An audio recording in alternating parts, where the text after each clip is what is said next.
Hello बच्चों, नमस्कार, सत श्री अकाल, आदाब, अस्सलाम वालेकुम। आज आप सभी का उत्साह एनसीईआरटी ट्यूटोरियल में फिर से स्वागत है। आइए आज हम लोग एक मैथ का टॉपिक क्लियर करेंगे। तो टॉपिक का नाम क्या है? नंबर, संख्या। संख्या क्या होती है, संख्या कितने प्रकार की होती है, आज हमको देखना है। पिछले वीडियो में हम लोगों ने अंक और संख्या, डिजिट और नंबर को क्लियर कर लिया था। तो अगर आप लोगों को अंक और संख्या, नंबर और डिजिट के बारे में ज़्यादा जानकारी लेनी है तो आप पिछले वीडियो को देखिए और अपने सारे कॉन्सेप्ट को क्लियर करिए। तो आज हम लोग अंक की बाद संख्या पे आएंगे कि संख्या कितने प्रकार की होती हैं। आइए हम लोग स्टार्ट करते हैं अपना सेशन। देखिए, संख्या क्या होता है, इंग्लिश में इसको नंबर बोलते हैं। अब संख्या कितने प्रकार की होती है, इसमें कन्फ्यूजन होता है। जैसे लोगों से पूछ लिया जाता है, बच्चों से पूछ लिया जाता है कि प्राकृतिक संख्या क्या होती है, पूर्ण संख्या क्या होती है, पूर्णांक संख्या क्या होती है, इंटीजर्स क्या होते हैं। तो ये सारी चीज़ें बच्चों के दिमाग में बहुत ज़्यादा कन्फ्यूजन क्रिएट करके रख देती है। तो इसको हम लोग आज बिल्कुल किताबी भाषा में नहीं समझेंगे, बिल्कुल आसान सी सरल भाषा में, बिल्कुल ट्रिक के थ्रू समझेंगे। तो आइए देखते हैं हम लोग। चलिए पहले स्टार्ट करते हैं हम लोग प्राकृतिक संख्या। अब देखिए प्राकृतिक संख्या होती क्या है। अब बताइए आप लोग, प्राकृतिक का मतलब होता क्या है, प्राकृतिक बोलते किसको, प्राकृतिक किसको बोलते हैं? तो जो भी चीज़ें जो भी चीज़ें भगवान ने बनाया हो, ईश्वर ने बनाया हो, अल्लाह ने बनाया हो, उसी को हम लोग प्राकृतिक चीज़ें बोलते हैं। तो प्राकृतिक जो होता है, पूरे प्रकृति का मालिक कितने हैं, यानी पूछा जाए पूरे प्रकृति का मालिक कितना, तो आंसर आएगा आपका एक। क्यों? क्योंकि सारी विश्व का मालिक कौन है? सिर्फ एक, भगवान। देखिए प्राकृतिक संख्या जो होती है आपकी हमेशा और हमेशा एक से स्टार्ट होती है। प्राकृतिक संख्या कहाँ से चालू होगी आपकी? प्राकृतिक संख्या एक से चालू होगी। प्राकृतिक संख्या कैसे याद रखेंगे? तो प्रकृति का मालिक कौन? Who is the master of nature या नेचुरल थिंग्स। जितनी भी नेचुरल थिंग्स हैं उनके ऊपर किसी का कंट्रोल नहीं होता, सिर्फ और सिर्फ गॉड का कंट्रोल होता है। तो नेचुरल थिंग्स के मास्टर कौन है? गॉड। और गॉड कितने होते हैं? Only one. तो नेचुरल नंबर जो होता है आपका 1 से स्टार्ट होगा और आगे जाएगा 1 के बाद 2, 3, 4, ऐसे ये नंबर आगे बढ़ती रहती हैं। तो नेचुरल नंबर जब कभी भी कोई आपसे पूछे तो क्या बोलिएगा कि नेचुरल नंबर 1, 2, 3, 4, 5 डॉट डॉट आगे तक होती है। नेचुरल नंबर हमेशा 1 से स्टार्ट होती है। फिर आइए आगे हम लोग समझते हैं पूर्ण संख्या। अब पूर्ण संख्या की बात करें तो देखिए पूर्ण संख्या को अंग्रेजी में होल नंबर बोलते हैं, होल नंबर। तो देखिए इसका अगर हम इंग्लिश देखें तो क्या लिखा हुआ है? होल। और होल मीन्स क्या होता है? होल मीन्स होता है छिद्र, छेदा, बिल। जैसे मान लीजिए ये बोर्ड है, इसमें हमने क्या किया? ड्रिल मशीन ला के होल कर दिया, यानी छेदा कर दिया, उसी को होल कहते हैं। तो होल कैसा होता है? होल जो होता है राउंड शेप में होता है ना, होल जो होता है बिल्कुल राउंड शेप में होता है, यानी जीरो जैसा दिखता है। होल नंबर जो होता है वो जीरो जैसा दिखता है। तो बस कुछ नहीं करना है, होल कैसा होगा आपका? ये आपका होल हो गया, यानी जीरो हो गया।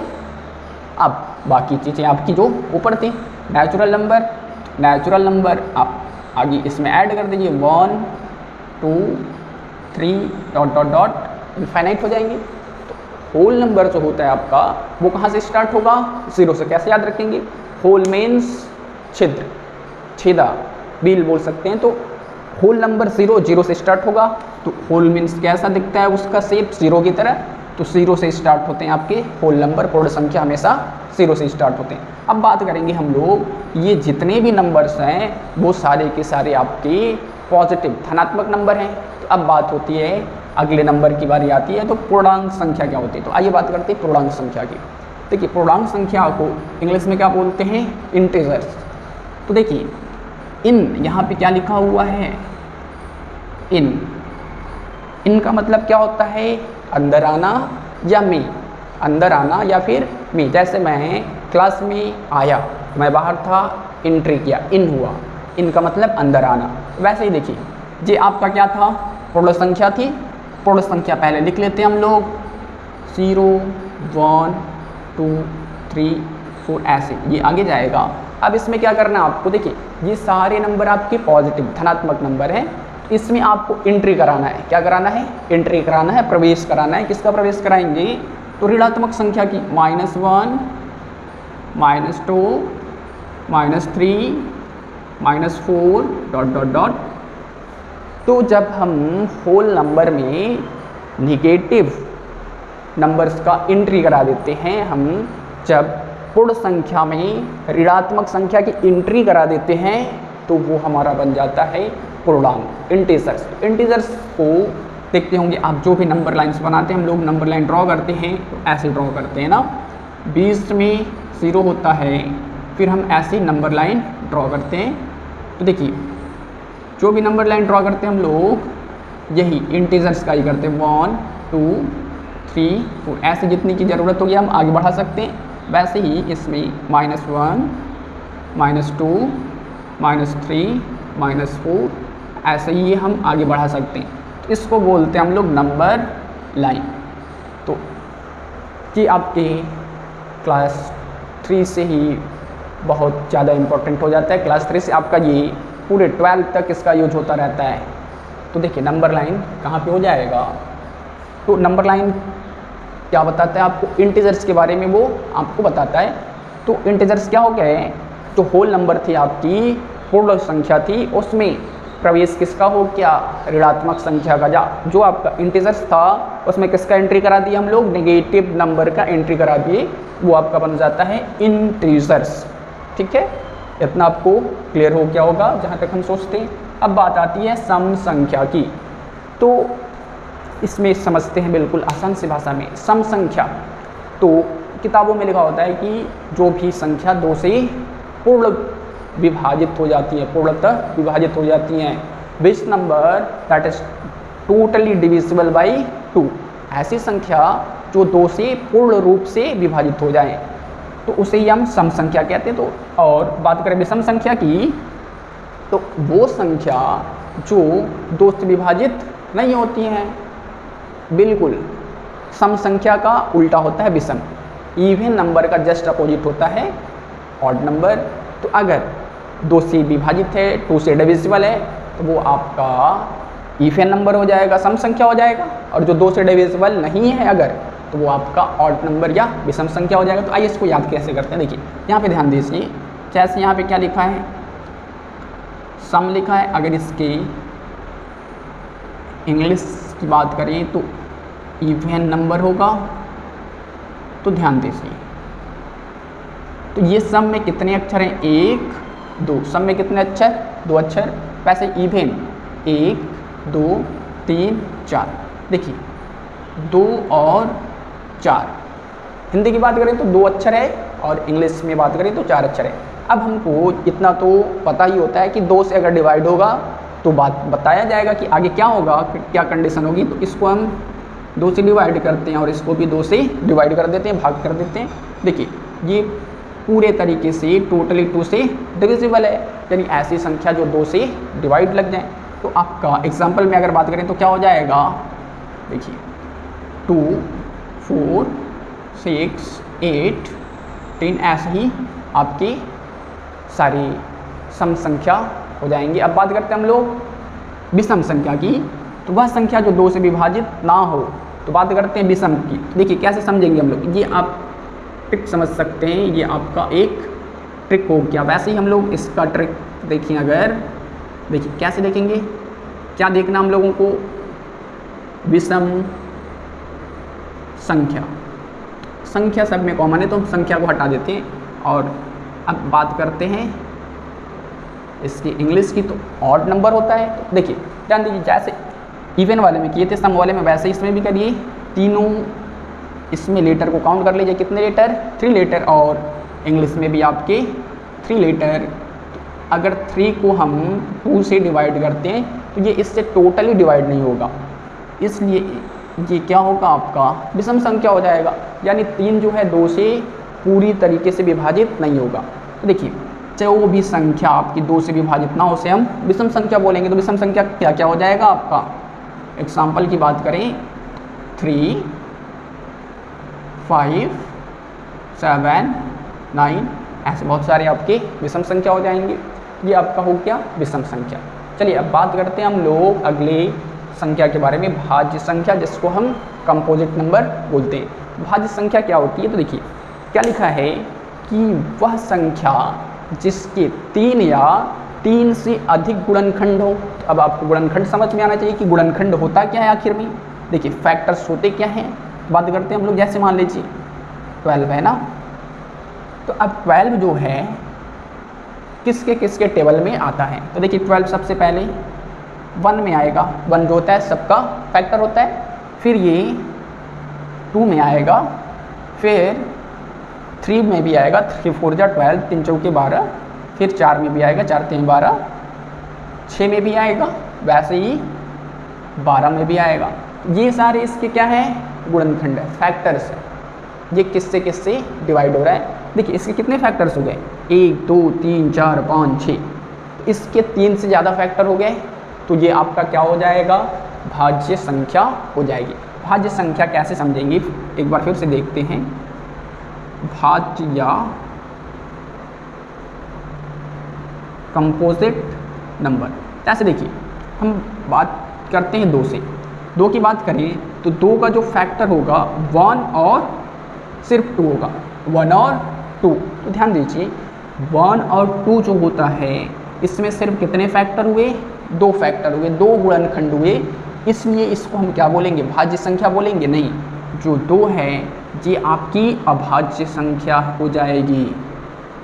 ध्यान दीजिएगा, अभाज्य संख्या का भी साथ में हम देखते चलते। वह संख्या जिसके केवल 2 गुणनखंड हों, एक और वह संख्या। कैसे 2 की बात करें तो 2 का सिर्फ और सिर्फ 2 फैक्टर हुआ, ओनली 2 फैक्टर्स 1 एंड इटसेल्फ। वो प्राइम नंबर तो होता है that numbers which has only 2 factor 1 and itself. तो यहाँ से बात करें अगर हम तो 2 का सिर्फ और सिर्फ 2 ही फैक्टर हो रहा है, 2 ही गुणनखंड हो रहा है। एक तो 1 है और दूसरा वो खुद संख्या है। वैसे ही आगे चलते हैं 3 का अगर हम बात करें तो देखिए ये भी क्या होगा? 1 और 3, 1 और 3 से होगा। 4 की बात करें तो 1 से हो जाएगा, 2 से हो जाएगा और 4 से हो जाएगा। तो अब देखिए यहाँ से बात करें, इसमें 3 गुणनखंड हो गए, 1 2 3। तो भाज्य संख्या किसको बोलते हैं? ऐसी संख्या जिसके 3 या 3 से अधिक गुणनखंड हो। तो आपका पहला भाज्य संख्या कहाँ से चालू होता है? तो बात करेंगे हम लोग, सबसे पहला भाज्य संख्या आपका 4 होता है। बहुत लोगों को कन्फ्यूजन होता है कि 2 3 भाज्य संख्या है या नहीं। 2 और 3 आपकी अभाज्य संख्या होती है। चलिए आगे बात करते हैं। अब ऐसे ही बात करें 5 की बात करें तो ये सिर्फ और सिर्फ 1 और 5 से ही कटेगा। इसके कितने हुए? सिर्फ और सिर्फ 2 गुणनखंड हुए। ये क्या हो जाएगा आपका? अभाज्य संख्या। ये आपका अभाज्य संख्या हो गया। तो अब बात करते हैं हम लोग इसके बाद अगर 6 की, तो 6 का फैक्टर क्या हो जाएगा? 1 हो जाएगा। 1 के टेबल में आता है, 2 के पहाड़े में आता है, 3 के पहाड़े में आता है और 6 के पहाड़े में आता है। इसमें कितने गुणनखंड हो गए? 4 गुणनखंड हो गए, यानी 3 से ज़्यादा गुणनखंड है। तो जिस संख्या के 3 से ज़्यादा गुणनखंड होते हैं वो क्या होता है? आपका भाज्य संख्या होता है। तो दूसरा भाज्य संख्या आपका 6। अब 7 की बात करेंगे तो 7 सिर्फ और सिर्फ 1 से कटेगा और 7 से कटेगा, तो वो आपका भाज्य संख्या हो जाएगा। वैसे 8 की बात करें तो 8 जो होगा, देख लेते हैं एक बार। 8 को भी 1 से डिवाइड होगा, 2 से डिवाइड होगा, 4 से डिवाइड होगा और 8 से डिवाइड होगा। इसके कितने गुणनखंड हो गए? 4 गुणनखंड हो गए। तो ये क्या हो जाएगा? आपका भाज्य संख्या हो गई। जिसके भी 3 से ज़्यादा गुणनखंड होंगे या 3 गुणनखंड होंगे वो आपकी भाज्य संख्या में आ जाएंगे। तो अभी तक देखिए, अभी तक हमको जो भी भाज्य संख्या मिला है सम संख्या मिला है, इवन नंबर मिला है। लेकिन आगे एक और देखते हैं। जैसे यहाँ से हम 8 को हटा लेते हैं, फिर बात करेंगे हम लोग 9 से। देखिए 9 की अगर बात करें तो 9 से जो होता है आपका 1 से डिवाइड होगा, फिर 3 से डिवाइड होगा, फिर 9 से डिवाइड होगा। तो ये भी क्या हुआ? इसके भी कितने गुणनखंड हो गए? 3 गुणनखंड हो गए, 1 2 3। ये भी क्या हो जाएगी आपकी भाज्य संख्या हो गई। ऐसे ही बहुत सारे आप भाज्य संख्या को याद कर सकते हैं। फिर बात करते हैं हम लोग अभाज्य संख्या के बारे में। तो अभाज्य संख्या किसको बोलते हैं? जिसके केवल और केवल सिर्फ और सिर्फ 2 गुणनखंड होते हैं। तो अभी हम लोगों ने निकाल के देखा यहाँ पे 2 जो है इसके सिर्फ और सिर्फ 2 ही गुणनखंड है, एक और वह संख्या खुद होती है। तो अगर हम लोग अभाज्य संख्या का एग्जाम्पल देखें तो अभाज्य संख्या चालू कहाँ से होती है, ये ध्यान दीजिएगा। अभाज्य संख्या आपकी 2 से स्टार्ट हो जाती है, फिर 3 हो जाता है, क्योंकि 3 के भी आपके सिर्फ और सिर्फ 2 ही गुणनखंड है। उसके बाद हम लोगों ने देखा था कि 5 जो होता है इसका भी सिर्फ 2 गुणनखंड होता है। वैसे ही बात करेंगे आगे तो 7 भी हो जाता है आपका गुणनखंड। आगे बात करेंगे तो 11। ऐसे देखिएगा तो एक चीज़ आपको देखने के लिए मिलेगा कि जितनी भी अभाज्य संख्या हैं सिर्फ और सिर्फ 2 को छोड़ दिया जाए, सिर्फ और सिर्फ 2 को छोड़ दिया जाए तो आगे जितनी भी अभाज्य संख्या मिलती हैं आपको वो सारी विषम संख्या होती हैं। ध्यान दीजिएगा, आगे आप निकालिएगा तो जितनी भी अभाज्य संख्या होंगी वो सारी की सारी विषम संख्या होंगी, और सिर्फ एक ही ऐसी संख्या है जो सम है लेकिन अभाज्य है। ये क्वेश्चन बहुत बार पूछता है, कंपटीशन एग्जाम में भी पूछ लेता है कि वह कौन सी संख्या है जो सम अभाज्य होती है। तो सम अभाज्य संख्या सिर्फ और सिर्फ 2 होती है। यहाँ से ध्यान दीजिएगा। चलिए अब बात करते हैं आगे सहअभाज्य संख्या की। आइए बात करते हैं हम लोग सहअभाज्य संख्या के बारे में। तो देखिए सहअभाज्य संख्या क्या होता है। तो अभी हम आशा करते हैं कि आप लोगों को भाज्य, कंपोजिट नंबर और प्राइम नंबर बिल्कुल अच्छे तरीके से समझ में आ गया होगा। अब बात करते हैं हम लोग सहअभाज्य संख्या की, को प्राइम नंबर की। अब देखिए को प्राइम नंबर क्या होता है। तो को प्राइम नंबर का हम लोग बात करते हैं। तो देखिए को प्राइम नंबर किसको बोलते हैं? संख्या का वह युग्म या पेयर। अब युग्म किसको बोलते हैं? यानी जोड़ा, युगल, 2 का पेयर। जैसे एक लड़का हो एक लड़की हो, तो यहाँ पे 2 लोग हैं, या फिर 2 लड़का भी हो सकते हैं। तो जाहिर सी बात है कि जब 2 लोग होंगे तो उसी को हम पेयर बोलते हैं। तो देखिए क्या बोल रहा है, संख्या का वह युग्म जिसका मासा की बात करें तो इंग्लिश में मासा, इसी को बोलते हैं हम लोग HCF, क्या हो, 1 हो। अब एक कैसे होगा, किसका मासा 1 होना चाहिए? तो बात करेंगे हम लोग यहाँ पे 2 संख्या का युग्म होना चाहिए, 2 संख्या का पेयर होना चाहिए। जैसे बात करें हम लोग 2 और 3। अब ध्यान दीजिएगा आगे, देखिए 2 और 3 का जब आप मासा निकालते हैं तो वो कितना आता है? 1 आता है। तो 2 और 3 क्या हो जाएगा आपका? सहअभाज्य संख्या, जो दोनों का दोनों खुद से ही कटेंगे। दोनों तो हैं पेयर में, लेकिन दोनों सिर्फ और सिर्फ अपने आप से या फिर 1 से होंगे। तो देखिए 2 और 3 आपका पहला अभाज्य संख्या हो गया। आगे बात करें अगर तो 3 और 4, 3 और 4 की बात करें आप, तो देखिए 3 और 4 की बात कर लेते हैं। तो 3 और 4 का अगर आप मासा निकालते हैं तो इसका मासा भी 1 आएगा, HCF 1 आएगा। तो इसलिए ये भी क्या हो जाएगा आपका 3 और 4 को प्राइम नंबर हो जाएगा। वैसे ही बात करें अगर 4 और 5, इसका भी अगर आप मासा निकालते हैं तो मासा 1 आएगा। तो ये भी क्या हो गया आपका सहअभाज्य संख्या। अब बात करें 5, 6 की, तो 5, 6 का भी मासा 1 होगा। इस तरीके से आप आगे सारे कॉन्सेप्ट क्लियर कर सकते हैं। तो ये रहा आपका संख्या को आप लोग बिल्कुल आसानी से समझ सकते। लोग आज अंक के बारे में और संख्या के बारे में पूरी जानकारी ले चुके हैं, और कुछ बाकी टॉपिक्स हैं, इसमें कुछ कंटेंट और हम नेक्स्ट वीडियो में अपलोड कर देंगे। अभी बहुत सारी संख्या के बहुत सारे प्रकार बाकी हैं, तो बाकी चीज़ें हम लोग नेक्स्ट वीडियो में देखेंगे। अगर आप ज़िंदगी में कुछ करना चाहते हैं तो आपके लिए एक लाइन कि सफल होने के लिए सबसे अच्छा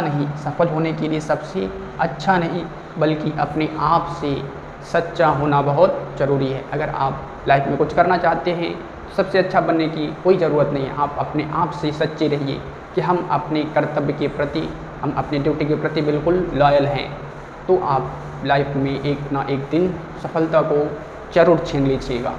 तो अगर आपको ये वीडियो ज़रा सा भी हेल्पफुल और आपकी कन्फ्यूज़न को दूर करने में मदद किया हो तो आप वीडियो को ज़्यादा से ज़्यादा लाइक शेयर सब्सक्राइब करें और अपने सभी पढ़ने वाले स्टूडेंट्स दोस्त के पास वीडियो को ज़्यादा से ज़्यादा शेयर करें, ताकि उनका जो भी कन्फ्यूजन हो वो दूर हो सके और वो अपने एजुकेशन में आगे बढ़ सके।